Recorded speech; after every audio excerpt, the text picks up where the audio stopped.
Okay, good morning mga Lods. Andito pa rin tayo sa Agro, no? Sa pangatlong pagkakataon, pinuntahan natin si Milvin Alapide. Si Milvin Alapide mga Lods, may sakit sa puso, and dahil sa panawagan ng kanyang kapitbahay, humingi ng tulong, pinuntahan natin, and tingnan natin kung ano yung may tutulong natin, ano? So, ito yung bahay nila mga Lods. Kumusta Milvin? Hindi pa naka-recorder sa ano, Makilig, si Dichay. silichan. Okay, ano yung sa puso? Ano sabi ng doktor? Ano daw, pag ganito yung pag-inom ng maintenance, ano ko, may stroke na. Kasi sa puso talaga? Yung gloves. Okay. Ano na yung trabaho mo, Milvin? Datang di pa ko ng pamilya, dagat, tapos nagahagot, ano yung mga baka, Okay. So, ano anak mo? dalawa. Puro mga aki pa man. No, 19 tapos 11. Galing eskwela? 19 tapos 15. Galing eskwela ba? Yung matibang hindi Okay. na. Nakikita natin mga Lods si Milvin, medyo hirap talaga sa kanya pagsasalita, gawa ng may sakit sa puso.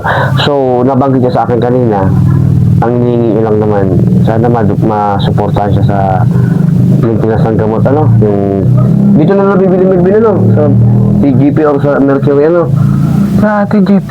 Okay, so, anong trabaho Milvin ng asawa mo? Gaano lang ng crabs.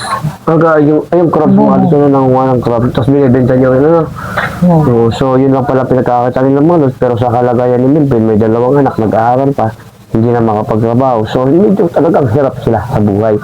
And nananawagan tayong mga Lods sa dahil ng dati, yung nakakakilala kay Milvin, dito sa Agro, or yung mga kaibigan natin sa ibang lugar na baka pwedeng matulungan si Milvin, sana matulungan natin kahit man lang sa pang-araw-araw nila or sa ang hiningi talaga niya, yung pang-maintenance ng gamot.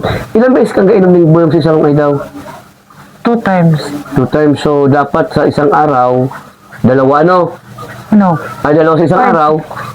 6 to 6. So, 16 pidaso, na sa isang buwan, Umaga at saka hapon. Okay, magkano naman yung isang noon, Milvin? Hindi ko na, kasi nawala yung... Basta sa tansya mo, sa pag-alala mo, kung naaalala mo, magkano bawat isa? Isang tablet. Oo. Mga 30, mga ganon. Dayman, Hindi mo na. mga 20, mga ganon, Bababa. Ito, mga 15, kan. Oh. So, ganun naman pala malang, hindi naman kamahalan, pero sa katulad nila, napaka-imposible ng ganong halaga, So, sana, matulungan natin. Manawagan kami din. Mga kaibigan natin, sa mga nakakilala. Wala ko na kami. Okay, nahiya si Milvin. Ako nang mananawagan mga Lods. Sana sa gamot man lang, matulungan natin si Milvin yung panggamot man lang niya. Kasi sabi daw ng doktor, pag natigil yun, baka mauwi sa stroke. So, yun naman ang kinatatakot ng Milvin. Gawa ng yung may mga anak pa siya nag-aaral. So, sana muli matulungan natin and maging bahagi tayo ng panibagong buhay ng maintenance para ng gamot ni Milvin. Sana maging bahagi tayo mga Lods. Okay, Barangay Agro. Have a nice day mga Lods.